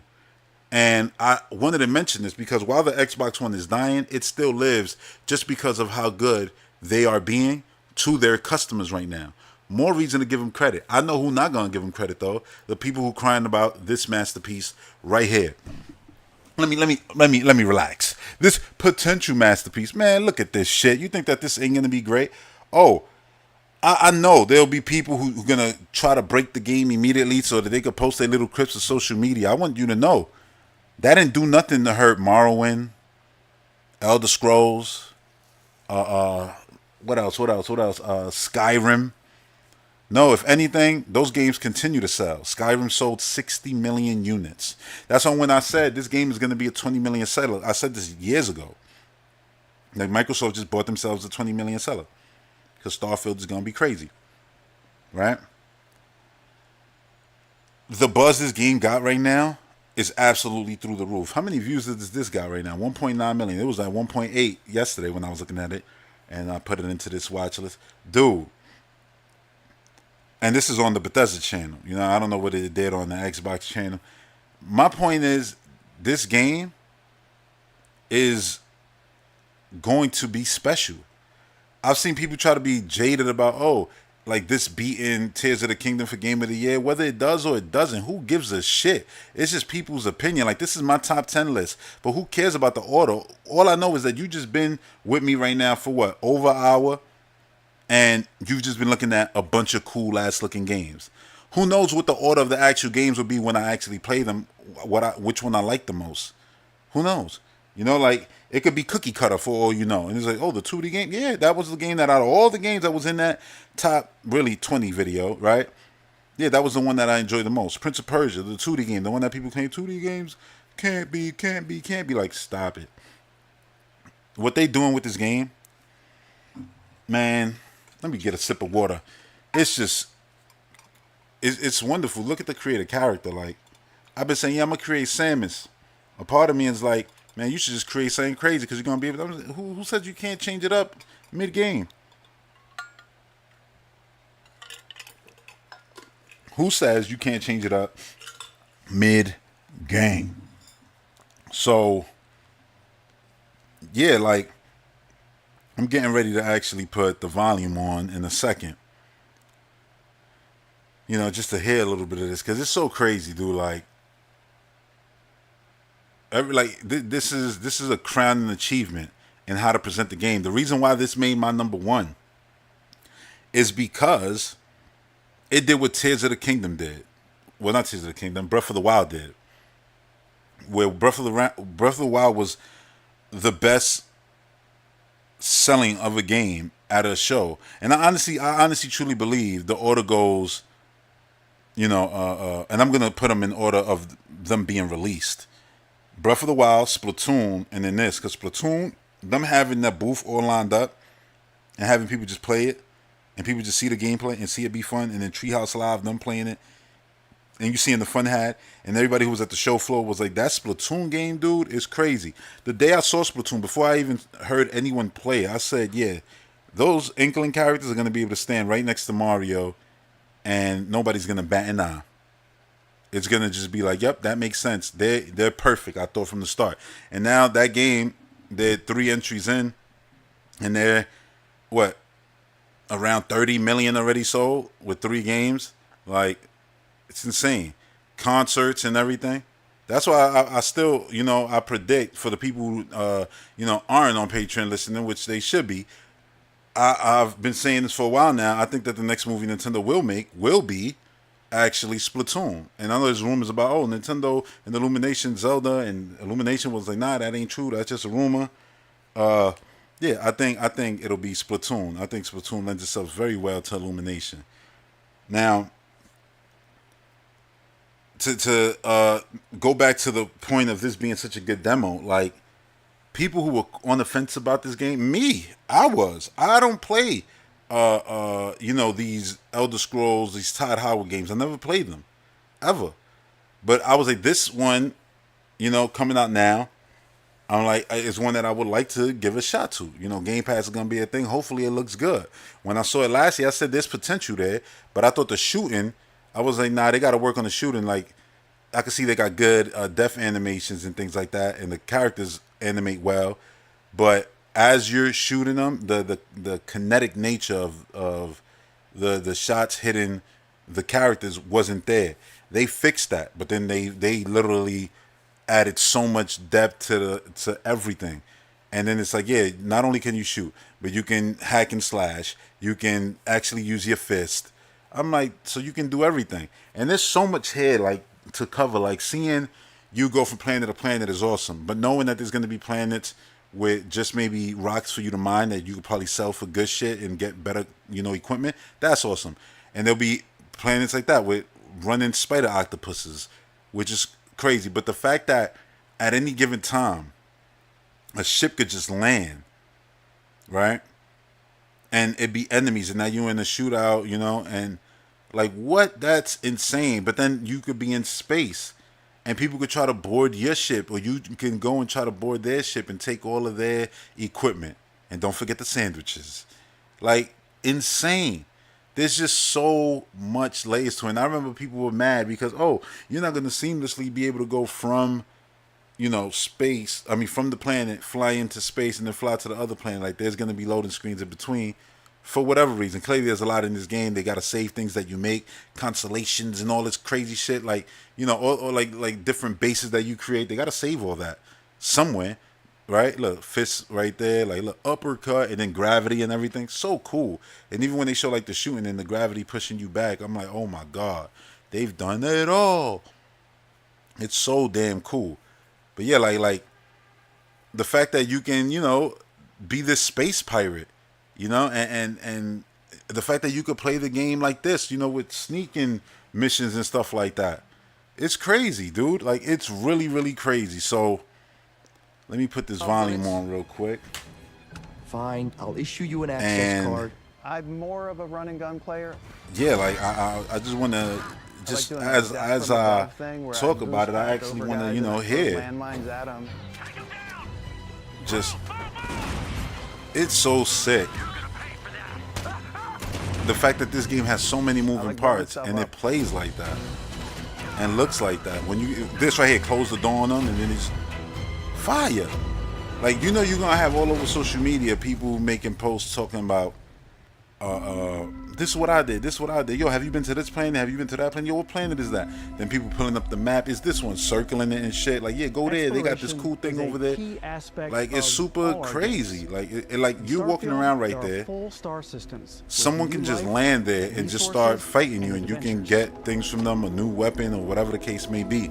Like, that's super cool. And I like the way how, like, there's a lot of areas, it seems, where wildlife won't even bother you unless you bother it. Study data from NASA and a multitude of other sources to help us make the world feel believable. I don't know how anyone from the way we who ever dreamed, looked up at the stars, and ever dreamed of having like a space game that really let you do anything. The kind of space game that it's like, I feel like this is everybody's space game. What kind of game do you want it to be? How do you want to play it? I feel like you can play this game that way, down to it being first person or third person. Like, it's super cool. Down to the fact that you could do stealth, or just running guns blazing. You want to do fun Rogue Squadron like Star Fox like space battles? There you go. It's everything. It's all out there. Like he said, it's all out there.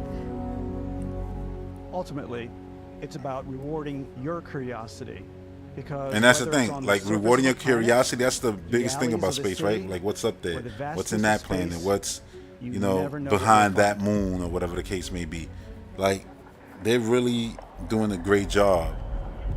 They've done a great job, clearly, you know, because the game is not just being play tested, and it's like the most play tested game Microsoft said they ever done. They got everybody playing the game. But yeah, I didn't even mention that, creating your goddamn actual ship. Like, you can make the you know, the Firefly from goddamn Serenity, you know what I mean? Like, the ship from Firefly, like, you can make that if you wanted to, you know, or any ship that you see in any sci-fi movie. I'm just thinking about, you know, things in my head. You can make the goddamn ship from, you know, Avatar, the one that Jake Sully came to Pandora on, you know, with those giant solar panels on there. I'm sure you can make those, you know what I mean? Like, you can make goddamn the ship from Halo Infinite. You can make Star Trek ship. Like, I'm sure there'll be like this disc-shaped thing for you to make a Star Trek ship. You can make goddamn Megazords from Power Rangers. You can make Optimus Prime. You can make Samus's ship. It's like, it's endless possibilities. Upgrade everything you see here. It's super cool, dude. Like, it's super cool. You can quickly upgrade individual systems like your weapons or shields, or you can deep dive and enter the shipbuilder mode. Here you can change anything. You see, there's deep dives and everything. Like, so if you're a person who don't want to deep dive and do nothing crazy like that, there's a seamless, more casual way for you to go about it. That's what I mean when I say, like, this is a game that's not just like, oh, super hardcore space game where you got to know all the little buttons in order just to make the ship go forward. No, it wants to be inviting to the casual player, but it also wants to, you know, satisfy the person who wants to go in and, you know, manipulate every little detail. It's like Forza. You know, you play the motorsports games. Like, yeah, you can just play it on the basic level, upgrade your game on the basic level, or you can go deep dive and I mean, manipulate every little aspect of it, not just the tire, but the what kind of screws it has, and every little thing, suspension, all that bullshit. Like, you could do all of it. A practical ship, but with a little creativity, it's so beautiful, dude. Your ship can look like almost anything you want. The smoke coming out of the ship is so cool. Customizing ships is I make them look like animals. She makes them look like animals, so you can make the ship look like, you know, those where it had a giant goddamn and we've done General Zod ships from Man of Steel. You know what I'm saying? Look, they gave you the colors right there just so you could see, like, yeah, you can make a goddamn transformer. And while you can build your home among the stars the way you want to, so sick. That's why I say you can make a Megazord from Power Rangers. You know? Ready to lift off when you are, Captain. So cool how you got your crew that you could bring with you. And I wonder if those people could be, you know, I'm not gonna say anyone, but just, you know, a bunch of different people that you interact with on specific planets. So maybe you could swap one in and be like, yeah, go back to your planet, and now this person's joining me on the go. Dude, people try to criticize these character models. I'm like, bro, they got like thousands of character models, and these character models look so good for this being a game with so much content. Like, it's so crazy. They actually mentioned that the Doom developer helped with visuals, actually, not with the gunplay. They designed the gunplay on their own. They helped them with the visuals, and I'm like, it shows, because visually it's stunning. It's such a stunning game for the scope of what it is. It's insanity. Assign crew to your ship or outposts, and absolutely insanity will affect how they run. And just like companions, and that's why I say, like, this. Look, there's a lot of games coming out in the fall. I'm going to be bouncing back and forth between this and the other things out there. You know, I would love to be, and I use giant air quotes when I say done with Starfield by the time Avatar comes out. But I ain't gonna rush it. I want to enjoy this game the same way they taken damn near 10 years to make it. I want to be playing it for 2-3 years. This is what I was saying with the DLC that I put in the honorable mentions. Like, we gotta wait too many years for games to be made. You know what I mean? Hell, Microsoft just said, you know, games gonna take basically half a decade in order to make. And so many people are bothered by that, but I'm like, that's been the case. Like, I don't know if y'all noticed, it took us damn near 6 years to get Tears of the Kingdom, and that was built on already established shit. And granted, yeah, they went and wanted to change a ton of stuff, but the point is that you had to wait all of those years because games take time to make. And that's on me. I don't complain when I see season pass or update to this game. Yeah, I'd rather you sit on your game of your very own and telling you that you can do live with it much anything. and develop stuff really and cool give for us us as stuff developers. instead of moving on, you know? That's how when people, you know, when they see these shows, exciting and these dangerous. Xbox shows, And you and they see should Sea of feel like Thieves you're pop in up or complete something, control every they go, step oh my of the way. God, what's Sea of Thieves doing here? Satisfying its user base, We've the extended 20, that 30 sense million of people control to who ship play that combat. shit every year, It's not about just hitting your all year triggers round. to fire your weapons. That's what they're doing. You know what I mean? And it's the same thing that Hi-Fi is It's a gonna do complex dance for me. between You know, it's your gonna piloting skills and our satisfy power me allocation system. wanting more. I loved team High power on Life. your Talked about it engines so will make much your on this ships very faster. podcast. You know, in this episode, but also, you know, in the past when the game came Powering out, up the ground drives loved it, will shorten the amount and of time I it gave takes it so much before high you can make a praise. jump. And I'm happy I'm gonna get now a whole new area, a whole new ideas, all new And moving your jokes, power to your and I don't weapon gotta wait shields years means and you're wonder, ready oh, for a am fight. I gonna ever be getting something new in that game You universe? should No, always be on your you don't gotta toes wonder. because It's you're coming. not It was alone such a out good there. surprise, dude. You know, like the High on Life could have been a crazy. Not, I mean, the Hi-Fi Rush could have been a crazy surprise too, but the Steam achievements kind of leaked that something new was coming.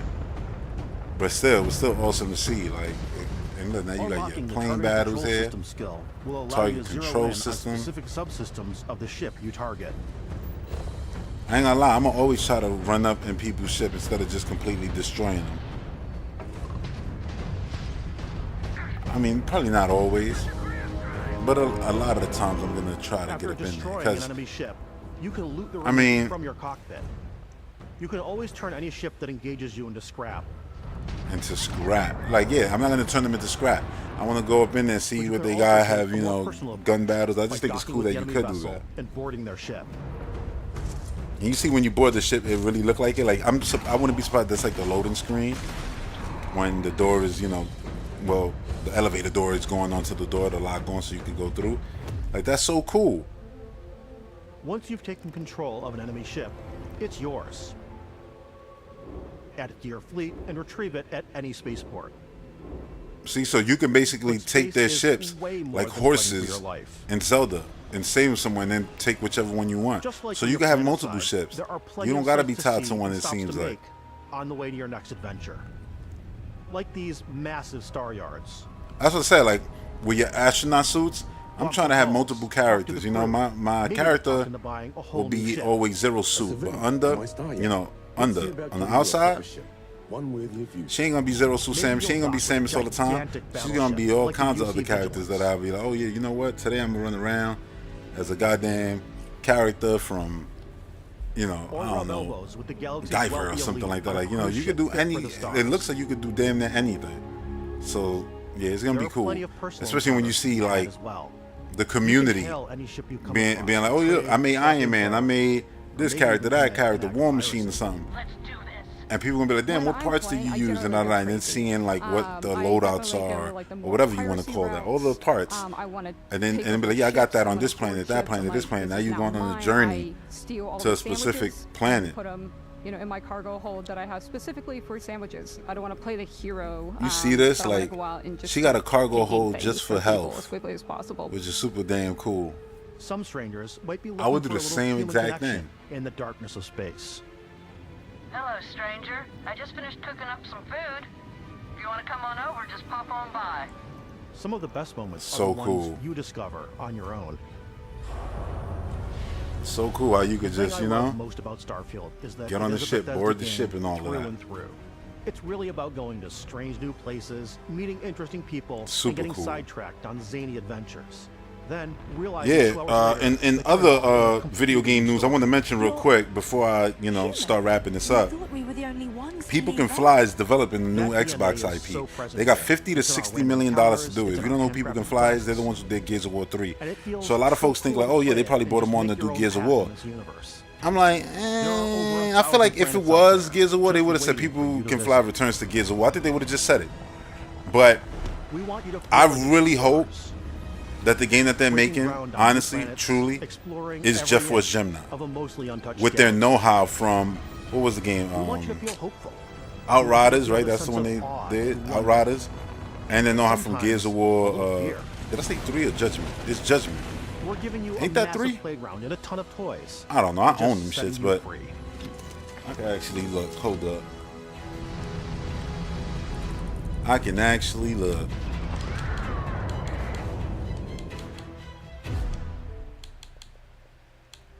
Oh no, it's not Gears of War 3. We were showing you It's so much it's stuff. Judgment. We It's thought the we'd one. just take a little break. In between, I and just show you ran through all something these games. a little Well, bit I different. did this one. I You know, didn't we do. put so I did much the detail remaster. into our game world. But yeah, man, and like we love the opportunity to bring that into the real next world year's gonna be with our crazy collector's too. Like they editions. mentioned in the next And for 18 this months, we'll game, see Perfect Dark. We've done a watch. You know, it is the it's like, Constellation oh, I'm Explorers a watch. pick up This this is the controller. I watch that you decided. I don't know if I'm actually gonna go get for the in watch. game that acts as part of your Because I HUD, think where I it's think the watch isn't the compass watch like and 3 or environmental 400. If it's information. 400, It I'm connects definitely to your not. phone to give you But notifications and yeah, I other think I'm gonna just go for the information. And we've also controller. designed Like this I really cool want the case that controller. it comes with Istvan. Yeah, we really took as much care And- in designing this case as we did to watch. Our attention to detail in the game totally I translates. love this to box and I love everything they did with the inspired watch, by the but cases that the yeah, astronauts I used think I'm during gonna the just pick up the Apollo era, controller. bring When I back do, samples you know, from the I'll moon. post the image It's got the integrated locking mechanism, YouTube, authentic, heavy, post it on the Constellation Discord. Which, patch, if you don't know, you can data join the strap, Discord and by the becoming a overall member on functionality Patreon. and believability of this as So something yeah, that would exist in the world. in the Starfield universe. people can fly. I would love them to be doing a Jet Force Gemini. Like you already got a Gears of War developer, Collision, and I know they could do a spin-off side We thing, actually or have Collision could be doing something new, and they could do Now Gears that of we're War. part of That's Xbox, nice. We get to work with the But amazing people on the Xbox hardware. it's like you got a team. realistic, Together we have you know, created this custom space limited game, edition the Starfield most controller. realistic, It's coolest looking awesome. one It is now, in you know, our favorite Starfield. controller. How cool would it be if Love that this developer because took it's their inspired by the third-person actual shooter know-how controls in and the applied it spaceship. to Jet Force Gemini, Not only an that, IP that Microsoft created the first ever actually has? custom Like, headset with it would be Xbox. hilarious to see And this is Microsoft. a perfect pairing with that Obviously, controller. they've done Perfect Dark already, you know, multiple times, or once, and they're gonna try again now. But it'd be funny to see them do Jet Force Gemini before they even do a Banjo-Kazooie. You know what I mean? Like, what? I would love it. If you don't know what Jet Force Gemini is, it's just a game where you just killing a bunch of bugs in space, multiple planets to explore, crazy cool boss battles. Literally, I've always felt like when I played Gears of War, like, damn, imagine a Jet Force Gemini with this budget, something like that, right? And yeah, now it could potentially, it couldn't happen. The fact that they stated that it is a Xbox IP, you know, it's like, that's cool. Like, that's really cool. And it would be cool if they actually got, you know, picked up by Xbox eventually Every one and of our became games, first we party and always put everything. so Like, much why care not? into all those little details that But yeah. breathe life into our worlds. But Man, Starfield isn't what a just what does list. the What a Game list of Studios games. world. Let me go It's a through the Bethesda list of Game everything Studios galaxy. I showed today. Man, I don't even think So this why is everything. go I missed a this couple big games in with the Starfield? writing down a Because we couple of the wanna give games in you the freedom on a galactic actual level. The freedom to notes that I experience have here both from exciting the planets honorable mentions. and the But quiet number ones. 10 was 33 Immortals. Number 9 was Scanning a planet before Towerborn. you land Number is a 8 was great way to Descent. get a sneak Number peek 7 was at the Mortal available Kombat 1. resources you Number can 6 use was for crafting, Cocoon. building, Number 5 was and Star Wars I think what's Outlaws. cool Number about 4, this whole Avatar system Frontiers that of we Pandora. generate the planet Number itself 3, as a procedural Fable. content, Number but 2, the handcrafted Prince of content Persia. itself comes And as the player number 1, explore. Starfield. Now, for Our honorable system mentions, builds I had the the planet Crew as the Motorfest player in there, approaches Cookie it. Cutter, We stitch Warhammer together 40K, terrain. Space Marine, After Clockwork that, we have the Revolution, system that South adds of Midnight, interesting Hellblade 2, locations for the players High to on explore, Life, creatures to encounter, Hi-Fi Rush, Ore and the plants to pick up. TMNT DLC. Like, It allows us to there was add something that else touch too. of I can't remember. environmental storytelling You know, that a lot of Bethesda is known stuff. for. So these Aggressive creatures have been messages. disrupting our experiments. Their habitat isn't far from here. Yeah, If you man. could take care of them for us, we would be in your debt. So even if your friends were to visit the same Yeah. planet that you had, you would have a different story. to tell. What a show, and I mean not what a show, because the Xbox show, yeah, what a show. But what a you know, summer game season, man. It was really good, really, really good. The closest it ever felt to like a good E3. This felt just as good. Like this year, I didn't miss E3 like that. This was good because even stuff like Sonic, there was people with hands on, giving their opinion on that and everything. Really cool. Like yeah, they did their thing. They did their thing. Everybody, I feel like people, Even the Ubisoft show, like they did their thing. That was a good show. The one that really didn't feel like it needed to exist was the Capcom one. But yeah, I really enjoyed this. And honestly, what really made it good was the fact that all these games were great and awesome, and now days later, people are still excited about them, talking about them. Everybody's like in this very positive mood, except for PlayStation fans, who when Redfall came out, they were riding this high of hate, and it sucks because other people's, you know, from those plants and animals. you could say like I don't know, like, you know, other people's disappointment or downfall is like a positive to them. Like that shit is whack as hell. You know what I'm saying? Like so corny. But now we riding this massive high, and they just on social media crying like, yo, there's games to play. There's mad games out right now. You know, and instead it feels like they just on social media crying about Xbox this, Xbox that, frame rate this, frame rate that. Like, bro, the game is being pre-ordered everywhere. So many people bought the controller already, the headset already. They already made millions off Starfield. On Steam, it's the #1 game. Hell, 7 of the top 10 games on Steam were games all coming to Game Pass and Xbox ecosystem. Like, bro, they're killing it. They absolutely killing it, doing wonderful. And if you're not happy, I feel bad for you, because you are truly the definition of a console warrior. Your definition of, you know, brand loyalty, chasing logos. If it don't got the PlayStation logo on it, I ain't playing. If I can't play with it, or you could play with a PlayStation controller if you wanted to on the PC. You know, the imaginary beast PC that all you PlayStation fans claim to have. Bunch of goddamn jokesters. But yeah, that's it, guys. That's gonna do it After some for exploring, you can find a spot to this set up a base camp. episode of the Recipe Video Game Podcast. Like I said multiple times here, if you enjoy this and you want this, you know, a weekly dose of it, head over to the link in the description below. Become a member of the Patreon. It's dumb cheap, you know what I mean? And yeah, I drop new podcasts every weekend and multiple, you know, things on there. I try to drop throughout the month, not just podcasts, but multiple shows. Like for example, in this 1 week, I dropped about 9 hours of podcasts basically, and it was just based off all the video game shows. And while a lot of them are on YouTube, and this one will eventually be on YouTube, when you're watching this, yeah, this went up on Friday, which right now live it's Friday, you know, and it'll be up sometime next week, you know. But yeah, become a patron if you would like. If not, man, just hit that subscribe button, hit the like button. Let's get this channel some visibility. Let's make it grow, because you know, I'm not going to say I'm one of the few, but I got a good head on my shoulders. I'm not out here trying to be, you know, super hating on everything, crying, or even how PlayStation guys all the goddamn time. You know, but damn, man, they make it real hard not to, you know, find them insufferable and talk down on them, because yo, they really don't do themselves any favors. And right now they literally riding an insufferable goddamn wave right now. They're annoying as shit. Trying to dampen everybody else's fun is whack as hell. But yeah, that's gonna do it for this podcast. I hope you enjoyed it. Until the next one, stay active. Stay active. Damn, I threw it back. No, it's true. PlayStation fans need to stay active. I'm glad I said that shit right now. I threw it back. That was the old podcast from years ago. But as you can see, what episode is this? 297? I've been doing this for a long time. A long time. Before podcasts were even cool, since 2011, I've been creating podcasts on YouTube and on Patreon, etc. Yeah, I've been creating podcasts for a long time, since before it was like a normal thing to do. Yeah, man. Like I said, you know, go out there, play some video games. I gotta do that. I gotta get on my Zelda, man, my Tears of the Kingdom. Finally, I'm about to sink my teeth into that shit now. Finally, and then after that, well, I'm getting right back to a bunch of stuff, man. I'm gonna be playing Fortnite. I'm gonna be playing Ravenlock. I'm gonna be playing stuff coming into Game Pass. Like, we got games coming this summer, bangers coming this summer, like games in this very goddamn list. I'm not gonna go through all of them. The point is, there's a lot to play. Stop goddamn hating.